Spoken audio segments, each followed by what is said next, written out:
कैम्फेक्ट education. किसी भी poly atomic molecule का अगर आप मॉलिक्यूलर ऑर्बिटल डायग्राम बनाना चाहते हैं तो कुछ बेसिक बातें हैं जो आपको समझनी होंगी। यहाँ पर इस लेक्चर में बहुत सारी कुछ नई बातें भी होंगी, तो बहुत पेशेंस से पूरे लेक्चर को सुनते रहना और आप इस लायक हो जाएंगे किसी भी पॉली एटॉमिक मॉलिक्यूल का एमओ डायग्राम बना सकें और समझ भी सकते हैं। ठीक है, तो सबसे पहली बात करते हैं, अगर सर हमारे पास कोई भी पॉली एटॉमिक मॉलिक्यूल है जिसमें एक दो से ज्यादा एटम है, क्योंकि डायटोमिक तो हम कर ही चुके हैं, तो सबसे सिंपलेस्ट केस हमारे पास क्या होता है जिसमें 3 एटम होंगे। फॉर एग्जांपल अगर हम BeH2 को ले लेते हैं या H2O, या बहुत सारे एग्जांपल है, सभी को सीखेंगे। ये है हमारा पहला मॉलिक्यूल जिसका एमओ डायग्राम हमें बनाना है।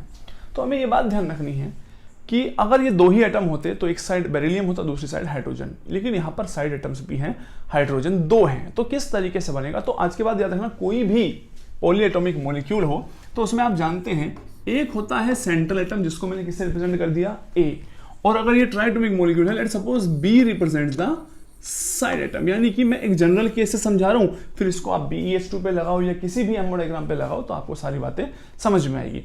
तो आपको कभी भी एमओ डायग्राम बनाना हो तो आप ये बात ध्यान रखेंगे कि एमओ डायग्राम तो इसी तरीके से बनेगा। इस साइड क्या होंगे, किसके ऑर्बिटल्स होंगे, दिमाग में क्वेश्चन ये आएगा, क्योंकि अगर 2 से ज्यादा एटम है तो ये बात ध्यान, इस साइड ऑर्बिटल्स होते हैं सेंट्रल एटम के, यानी कि उस मॉलिक्यूल में सेंट्रल एटम जो भी है उसके एटॉमिक ऑर्बिटल आ जाएंगे। जैसे इसमें कौन है, बेरिलियम, तो बेरिलियम अगर सेंट्रल एटम है तो उसके बैलेंस शेल में कौन कौन से ऑर्बिटल है, 2s है और क्या है 2p। हालांकि तीनों p जो हैं इक्वल ही एनर्जी के होंगे, लेकिन मैंने सिर्फ ऊपर नीचे ये दिखा दिया सो दैट कि ये px मान लो, ये py और ये वाला pz होंगे इक्वल ही एनर्जी में, लेकिन px किससे इंटरेक्ट करेगा, py किससे करेगा, pz किससे, उसकी क्लैरिटी रखने के लिए मैं इनको इस तरीके से भी बना सकता हूं, लेकिन एनर्जी में क्या होंगे, इक्वल होंगे। ये बात तो समझ में आ गई सर। इसका मतलब सर लेफ्ट हैंड साइड पर किसी भी पॉली एटॉमिक मॉलिक्यूल का जो एमओ डायग्राम बना है उनके लेफ्ट हैंड साइड पे जो सेंट्रल एटम है वो हमेशा होगा, उसके एटॉमिक ऑर्बिटल्स होंगे, क्योंकि यही कॉन्सेप्ट आगे हम कोऑर्डिनेशन कंपाउंड्स में भी अप्लाई करने वाले हैं, जहां बीच में मेटल होता है और लिगेंड से सराउंडेड होता है। तो लिगेंड फील्ड थ्योरी जब हम पढ़ेंगे तो उनमें हम LFT डायग्राम जो पढ़ते हैं वो एक तरीके से क्या है, मॉलिक्यूलर ऑर्बिटल डायग्राम ही तो है। तो इस साइड यानी कि तुम समझ गए, अगर कोई कॉम्प्लेक्स का एमओ डायग्राम बनाने को मैं कहूं तो तुम इस साइड लिखोगे मेटल, और मेटल के पास जो भी ऑर्बिटल्स हैं उनको यहां लिखोगे। दूसरी साइड क्या होंगे वो अभी हम जानना स्टार्ट करेंगे, क्योंकि सारी मेन स्टोरी इसी साइड है। अब दूसरी बात करते हैं कि अगर सर मान लो मैं कहूं BH3 का एमओ डायग्राम बनाना है, तो आप जानते हैं सर हम इस तरीके से 2 बनाएंगे। इधर कौन आएगा, बोरोन के एटॉमिक ऑर्बिटल। अगर हम CH4 का एमओ डायग्राम बनाना चाहते हैं तो इधर कार्बन के होंगे, और अगर हम NH3 का बनाना चाहते हैं तो इधर नाइट्रोजन के ऑर्बिटल्स होंगे। तो हम एक बात को बहुत क्लियरली समझ गए हैं सर कि किसी भी पॉली एटॉमिक मॉलिक्यूल के अगर आप एमओ डायग्राम को बनाना चाहते हो तो आप लोग सबसे पहले लेफ्ट हैंड साइड पे जो सेंट्रल एटम है, जैसे क्योंकि मैंने बताया बार बार कि ये कोऑर्डिनेशन में भी इस कॉन्सेप्ट को अप्लाई करेंगे, तो हम कह सकते हैं एक साइड मेटल होते हैं, दूसरी साइड जो होंगे, अब हम उसको देखते हैं। तो हमने अभी किसका बताया था, लेट्स सपोज हम किस मॉलिक्यूल की बात कर रहे थे, AB2, ये एक जनरल मॉलिक्यूल है। On the left hand side we have atomic orbitals of A, and what do we have on the right hand side. Right hand side पे हमारे पास होंगे ligand group of orbitals which is known as LGO। मैं जानता हूं एकदम नया word आ गया है और दिमाग में आ गया सर ये क्या है। तो इस थियरी का क्या मानना है, जरा ये समझो।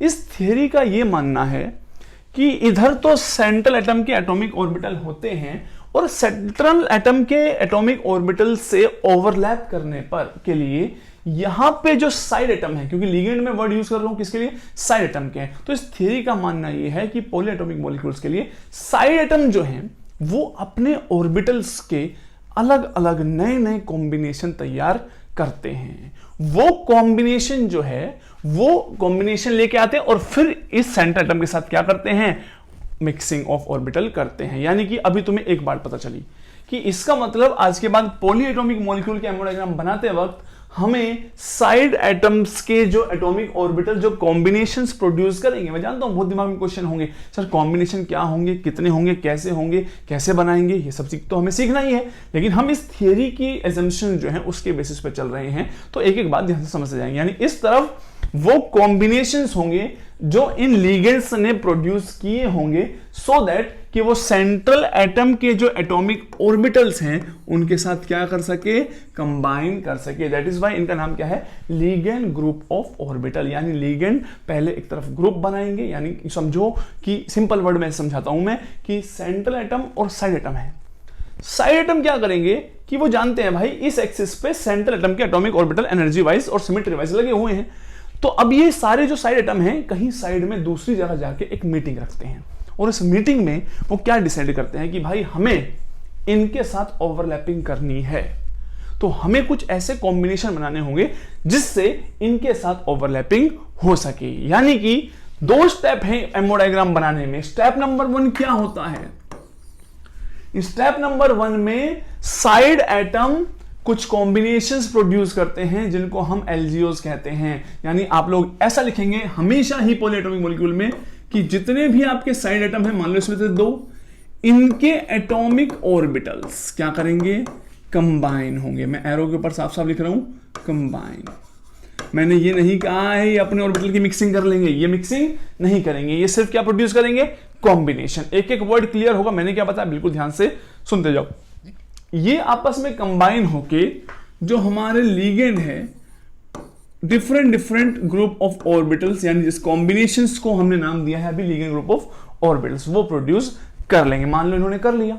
दूसरी बात, स्टेप नंबर 2, ये जो एलजीओस प्रिपेयर करके लाए होंगे उनको इनके साथ मिक्सिंग करेंगे। यानी कि सेंट्रल एटम के जो एटॉमिक ऑर्बिटल्स हैं और जो एलजीओ बनाए होंगे साइड एटम ने, वो इस बार क्या करेंगे, मिक्स। दोनों वर्ड में डिफरेंस समझना। जब एलजीओ बनते हैं तो ऑर्बिटल की मिक्सिंग नहीं होती है, सिर्फ डिफरेंट कॉम्बिनेशंस बनते हैं। कितने कॉम्बिनेशन, कैसे, क्यों, वो सारी चीजें हम सीखेंगे। एलजीओ को डिटेल में पढ़ना है। यानी आप एक बात समझ गए कि साइड एटम बनाएंगे, एलजीओ लेके आएंगे, फिर सेंट्रल एटम के एटॉमिक ऑर्बिटल के साथ मिक्सिंग करेंगे, तो जो मॉलिक्यूल है AB2 अंदर जा, तो जो AB2 मॉलिक्यूल है उसके मॉलिक्यूलर ऑर्बिटल का फॉर्मेशन होगा। तो इसका मतलब आज के बाद आप ये बात समझ गए, अगर मुझे BeH2 का ही एमओ डायग्राम बनाना है तो आप समझ गए ये वाली बात कि सर इस तरफ तो होगा बेरिलियम और इस तरफ होंगे हाइड्रोजन के एलजीओ। तो जब मैं H2 लिखता हूं तो हाइड्रोजन मॉलिक्यूल नहीं है, ये हाइड्रोजन के 2 हाइड्रोजन के एलजीओ है। एलजीओ किसने बनाए हैं, 2 हाइड्रोजन्स ने। बिल्कुल सेम कॉन्सेप्ट। अगर मैं तुमसे कहूं बताओ बेटा BH3 का एमओ डायग्राम बनाना है, क्या आप लोगों के दिमाग में बात आ गई है, सर इधर तो होंगे बोरोन के एटॉमिक ऑर्बिटल और इधर हाइड्रोजन, 3 हाइड्रोजन के बनाए हुए एलजीओ होंगे जो मिक्सिंग करके मॉलिक्यूलर ऑर्बिटल बनाएंगे। अगर मैं कहूं बता बेटा CH4 का एमओ डायग्राम कैसे बनेगा, आप कहेंगे सर एक तरफ कार्बन, दूसरी तरफ 4 हाइड्रोजन के एलजीओ, अमोनिया में नाइट्रोजन, दूसरी तरफ 3 हाइड्रोजन।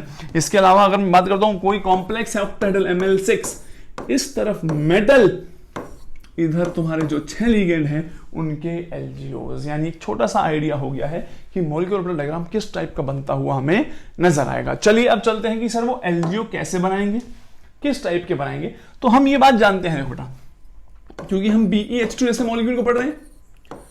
तो एमओ डायग्राम बनाते वक्त बेरिलियम के पास हम जानते हैं एक 2s ऑर्बिटल है जिसकी सिमेट्री हम जानते हैं किस टाइप का होता है, स्फेरिकल होता है। ठीक है, ऐसे ही उसके पास p भी है, 1 2 3, तीनों सेम एनर्जी के हैं, x y और z। मैंने इस तरीके से 2px है, 2py है और 2pz है। आप इसे पूरा भी लिख सकते हैं, वरना आप समझ ही गए होंगे, इतने समझदार तो हैं कि 2pxy और z ऑर्बिटल है।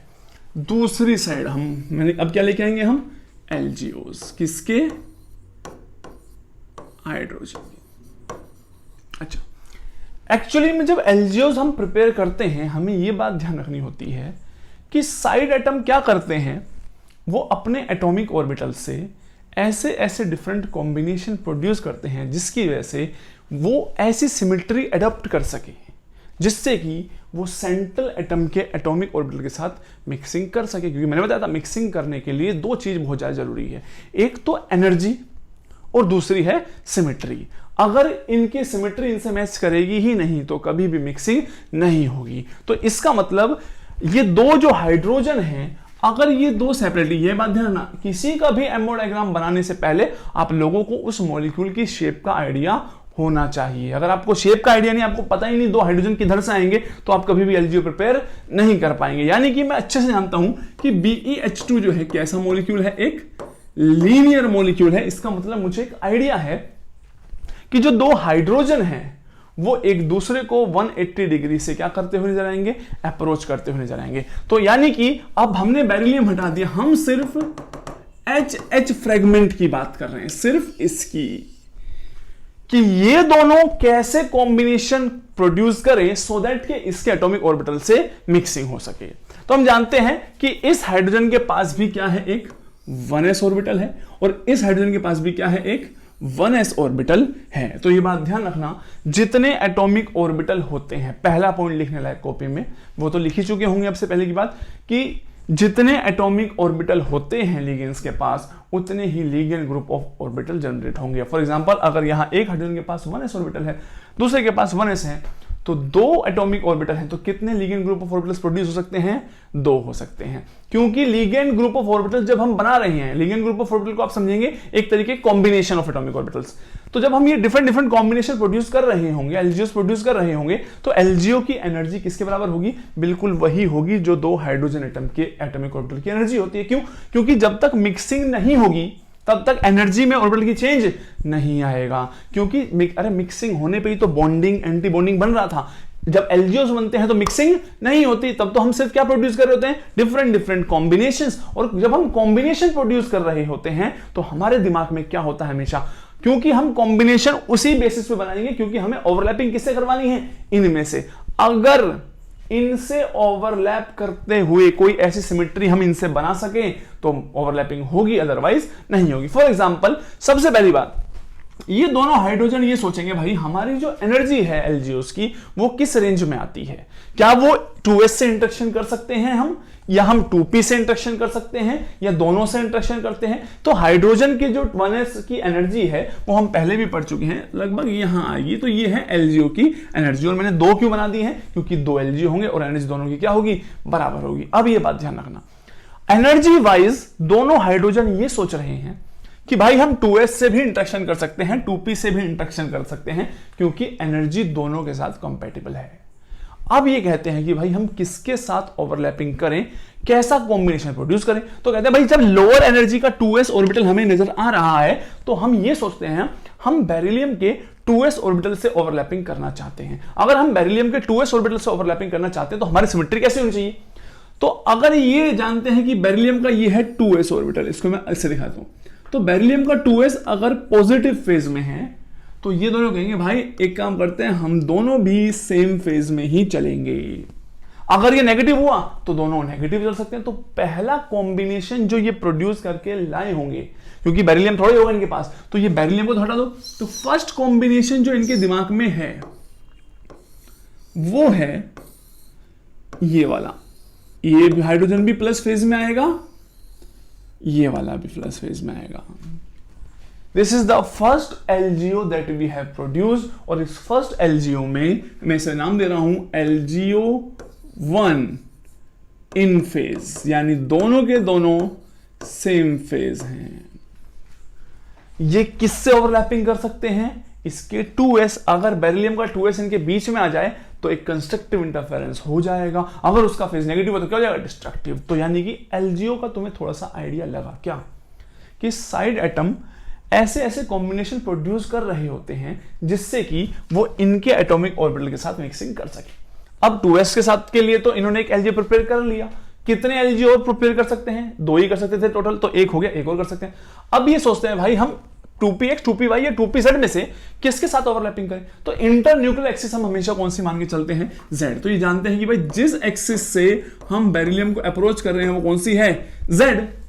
तो px ऑर्बिटल और py तो हमारे परपेंडिकुलर हैं, क्योंकि हम दोनों यहां से आ रहे हैं, तो px इधर होगा और py किधर होगा, इधर होगा। जबकि s आ रहे हैं कहां से, इधर से। मान लो दो s इधर से आ रहे हैं और p इधर से है, क्या कोई इंटरेक्शन हो सकता है, नहीं। तो इन्होंने कहा भाई px और py तो हम वैसे भी इंटरेक्शन नहीं कर पाएंगे, क्यों, क्योंकि सिमेट्री मैच नहीं कर रही है। तो हम किससे मैच कर सकते हैं सिमेट्री, pz से। लेकिन pz बेरिलियम का कैसा होता है, pz है इस तरीके से, क्लियर है? तो ये दोनों सोचते हैं कि भाई अगर pz ऑर्बिटल से हमें बॉन्डिंग करनी है, क्योंकि उसका p ऑर्बिटल का एक फोर्स पॉजिटिव होता है, तो दूसरा कैसा होगा? हमेशा नेगेटिव। या फिर ये वाला पॉजिटिव होगा तो ये वाला क्या होगा? नेगेटिव होगा। तो सेकंड कॉम्बिनेशन ये किसके लिए प्रिपेयर कर रहे हैं कि भाई अगर बेरिलियम का 2pz हुआ तो एक हम में से पॉजिटिव हो अगर, और दूसरा कैसा हो? नेगेटिव। अगर हम इस कॉम्बिनेशन को रेडी कर लें तो हम किसके साथ इंटरेक्शन कर पाएंगे? 2pz के साथ। इसका मैंने नाम दे दिया है LgO2, इसको मैंने नाम दे दिया है आउट ऑफ फेज या डिफरेंट फेज में है, PHASE। तो ये है LgO1 एंड LgO2, दोनों की एनर्जी क्या है? बराबर है। अब जरा ध्यान से देखो, जब इन दोनों हाइड्रोजन के LgO ये दो कॉम्बिनेशन है, अब मुझे ये बताओ, अब समझ में आया कि अगर कभी भी पॉलीएटॉमिक मॉलिक्यूल होंगे, एक साइड होते हैं सेंट्रल एटम के ऑर्बिटल, दूसरी साइड जो होते हैं, जो साइड एटम हैं, उनके एटॉमिक ऑर्बिटल से बने हुए कुछ कॉम्बिनेशंस। वो कॉम्बिनेशंस इस टाइप के होंगे जिससे कि वो इनके एटॉमिक ऑर्बिटल से कंबाइन कर सके। थोड़ी थोड़ी सी बात समझ में आ रही, क्योंकि ये तो पहला ही मॉलिक्यूल है, ये थोड़ा थोड़ा ही समझ में आएगा, धीरे धीरे सारी बातें क्लियर होती जाएंगी। अब देखो, जब ये दोनों हाइड्रोजन आ गए इसके साथ, तो बेरिलियम कहेगा भाई बोलो मेरे 2s से इंटरेक्शन करने के लायक क्या तुम्हारे पास कोई ऐसी सिमेट्री का LgO है? इन्होंने कहा हाँ, हमारा LgO1 तुम्हारे 2s के लिए बिल्कुल बेस्ट है। तो कहेगा लाओ बेटा फिर इसे, तो एक बनेगा ये, इसका नाम हमने दे दिया Ψ1 मॉलिक्यूलर ऑर्बिटल। अगर बेटा फेज उल्टे हो गए तो एंटी बॉन्डिंग भी बन सकता है। बेरिलियम कहेगा मेरे पास 2px 2py 2pz है, तुम किस कॉम्बिनेशन को प्रोड्यूस करके आए हो, किसके साथ ओवरलैपिंग कर पाओगे? इन्होंने कहा क्योंकि हमारी मॉलिक्यूल की शेप लीनियर है और इंटरन्यूक्लियर एक्सिस को अगर हम z मान रहे हैं, तो हम pz के लिए एक कॉम्बिनेशन लेके आए हैं जिससे बॉन्डिंग एंटी बॉन्डिंग इंटरेक्शन हो सकता है। तो ये pz वाले के साथ एक बॉन्डिंग LgO2 वाला और एक एंटी बॉन्डिंग इंटरेक्शन होगा इस तरीके से। दो कौन से बचे रहे? x और y। ये दोनों सेम एनर्जी के हैं, इसको ऊपर नीचे में दिखाऊंगा, एक साथ ही दिखा दूं, उससे कोई फर्क नहीं पड़ेगा, लेकिन तुम्हें पता होना चाहिए कि दोनों क्या है? सेम एनर्जी के। चलो इसको सेम एनर्जी के बना ही देते हैं इस तरीके से, तो नॉन बॉन्डिंग है। क्लियर है? तो this is the ammo diagram of BeH2। अगर इनके मॉलिक्यूलर ऑर्बिटल को हम वेव फंक्शन का नाम दें, Ψ1 है, लेट्स सपोज Ψ2, ये Ψ3, ये Ψ4, ये Ψ5 और Ψ6, ये इनकी बढ़ती हुई एनर्जी है। ठीक है? अच्छा, अब ये वाली बात तो समझ में आई, इसको उठा देता हूं मैं ऐसे, क्योंकि सारे कॉन्सेप्ट यहीं से धीरे धीरे समझते हुए चलेंगे।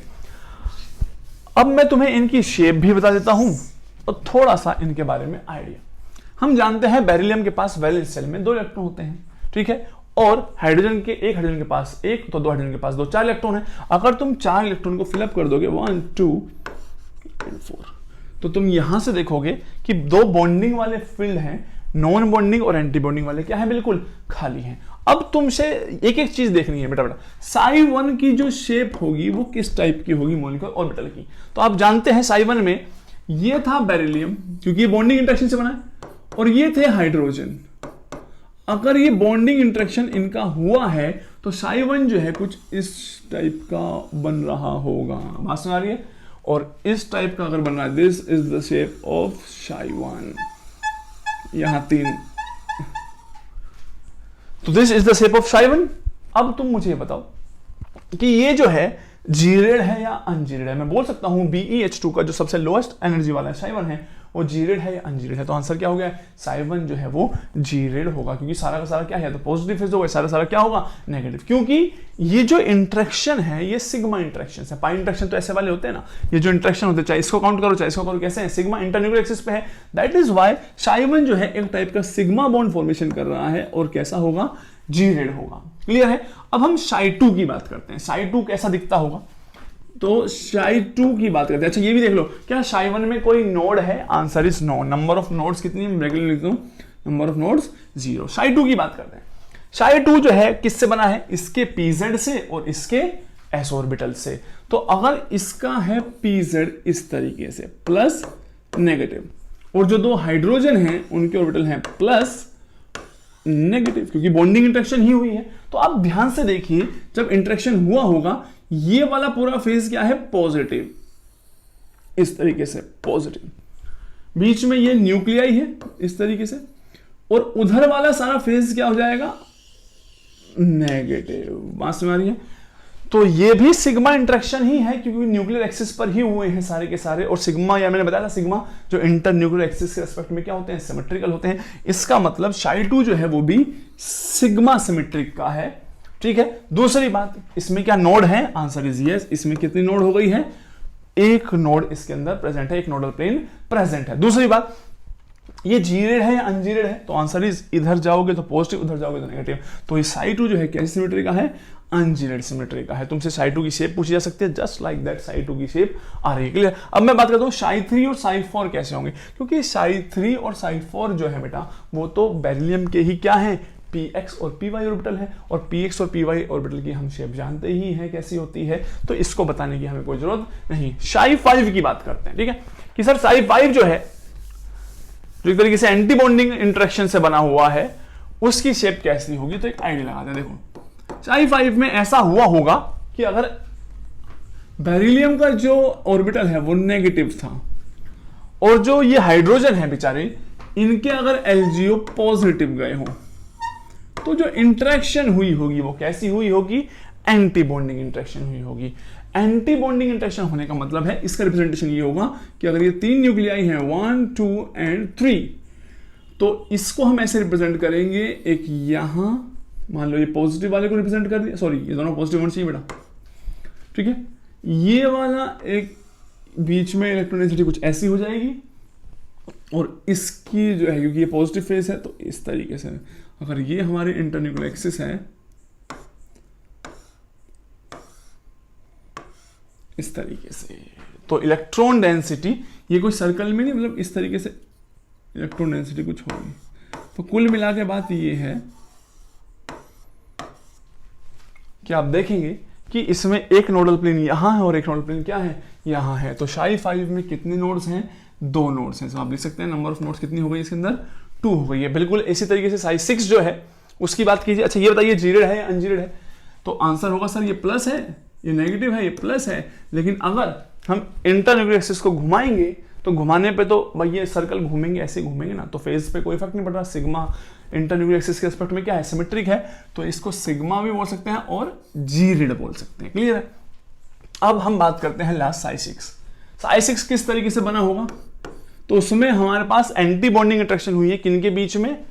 एक p ऑर्बिटल प्लस नेगेटिव, और ये नेगेटिव प्लस, यही है। जरा ध्यान से देखो, if this is your internuclear axis, तो प्लस और नेगेटिव से देखो, ये है हाइड्रोजन यहां पे इस तरीके से, ये है बेरिलियम का p ऑर्बिटल का सेंटर, और ये है दूसरा हाइड्रोजन। तो जो इंटरेक्शन से बना होगा, क्योंकि यहां एंटी बॉन्डिंग इंटरेक्शन हो गई है, तो ये थोड़ा इस तरीके से हो गया होगा। यहाँ पे ये वाली लोग जो है थोड़ी छोटी हो गई है, तो इसको हम इस तरीके से रिप्रेजेंट कर सकते हैं। ये थोड़ी सी इधर यहां पर है, कैसे भी रिप्रेजेंट करो, इलेक्ट्रॉन डेंसिटी दिखानी है। उसके बाद ये वाली लोग जो है वो यहां पर है इस तरीके से।